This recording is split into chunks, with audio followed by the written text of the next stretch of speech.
नमस्कार दोस्तों, स्वागत है आप सभी का मेरे अपने YouTube चैनल एचएस भारद्वाज पर। मैं हरिओम शर्मा आपको बैसाख मास के प्रथम दिन की कथा सुना रहा हूं। तो आप संपूर्ण कथा को सुनने के लिए वीडियो को लास्ट तक देखें, चैनल को सब्सक्राइब करें। दोस्तों, आज से मैं आपको प्रतिदिन एक अध्याय की कथा सुनाऊंगा। आप घर पर बैठ करके इस कथा को शांति पूर्वक सुने, समय जरूर निकालें। इसके सुनने से सभी मनोकामनाएं पूरी हो जाती हैं। बैसाख मास में स्नान करने से, दान करने से, कथा श्रवण करने से और भगवान विष्णु की पूजा करने से धन, पुत्र, सुख, समृद्धि हर चीज की प्राप्ति होती है। आज मैं आपको बैसाख मास के प्रथम अध्याय की कथा सुना रहा हूं।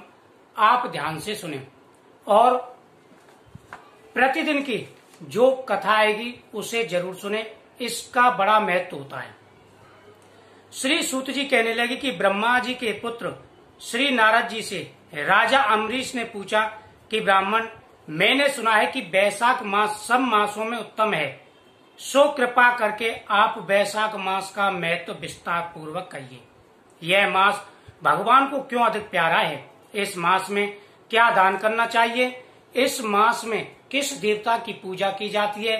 किस विधि से पूजा की जाती है? और इसके श्रवण से, कथा के श्रवण से, पूजन से हमें किस पुण्य की प्राप्ति होती है? नारद जी बोले, हे राजन, सब मासों में बैसाख मास उत्तम है।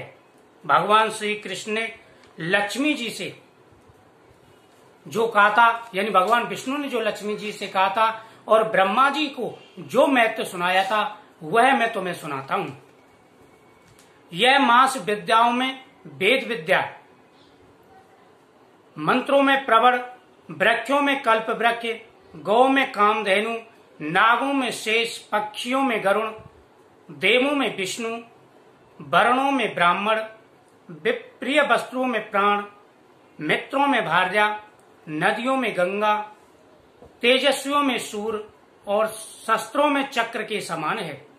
धातुओं में स्वर्ण, वैष्णव में सूर्य, रत्नों में कौस्तुभमणि के समान है। भगवान की भक्ति के लिए ये मास सबसे उत्तम मास होता है। जो लोग श्रद्धा पूर्वक भक्ति भाव से भगवान विष्णु की इस मास में पूजा करते हैं और उनके मन में जो भी कामना होती है, भगवान विष्णु वह कामना उसकी अवश्य पूरी करते हैं। बैसाख मास में जो सूर्योदय से पहले स्नान करता है, बैसाख के महीने में जो लोग सूर्योदय से पहले स्नान करते हैं, किसी तालाब पे जाकर के, नदी पे जाकर के स्नान करते हैं या गंगा जी में जाके स्नान करते हैं, अगर बाहर ना जा सकें तो घर के अंदर ही थोड़ा सा गंगा जल मिला करके स्नान कर सकते हैं। उसका बड़ा महत्व होता है। इस मास में सूर्योदय से पहले जो एक बार भी स्नान करके या स्नान के निमित्त एक पग भी चलता है, उसको एक अश्वमेध यज्ञ का फल मिलता है। यानी जो लोग बैसाख मास में स्नान के निमित्त एक एक पग रखते हैं, उस एक एक पग का फल एक अश्वमेध यज्ञ के बराबर मिलता है। यानी जो लोग एक अश्वमेध यज्ञ करते हैं उसका जितना फल होता है उतना फल स्नान के निमित्त, सिर्फ निमित्त मात्र मन में संकल्प लेने से और एक एक पग रखने से प्राप्त हो जाता है। बैसाख मास में नगर से बाहर थोड़े से जल में भी स्नान करने से यम आज्ञा से उनके सारे पाप नष्ट हो जाते हैं। जो लोग बैसाख मास में स्नान करते हैं उनके स्नान करने से समस्त पाप नष्ट हो जाते हैं।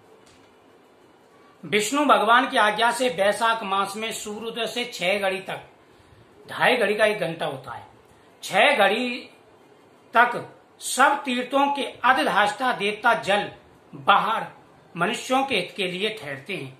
यानी जल के अंदर सूर्योदय से लेकर के 6 घड़ी तक वरुण देवता जल के अंदर निवास करते हैं, सभी तीर्थों पर रहते हैं। जो लोग स्नान करते हैं उनको आशीर्वाद दे करके जाते हैं। परंतु इस समय तक भी जो स्नान के लिए नहीं आते उनको श्राप देते हैं। इसलिए बैसाख मास का स्नान अवश्य करना चाहिए। इसलिए प्रत्येक मनुष्य को बैसाख मास का स्नान अवश्य करना चाहिए। वैशाख मास के स्नान करने से जाने अनजाने में किए गए सारे पाप नष्ट हो जाते हैं और इंसान को वैकुंठ लोक की प्राप्ति होती है। इंसान के मन में जो भी मनोकामना होती है वह पूरी हो जाती है। इंसान के ऊपर कितने भी बड़े अशुभ ग्रहण की दृष्टि हो, वो सभी भगवान विष्णु की कृपा से शांत हो जाती है। तो दोस्तों, ये था पहले दिन का कथा प्रथम अध्याय की। मैं प्रतिदिन आपको एक अध्याय की कथा डालूंगा वीडियो अपने चैनल पर। प्रतिदिन की कथा आप जरूर सुने, आपके सभी मनोरथ पूरे होंगे। ओम नमो भगवते वासुदेवाय।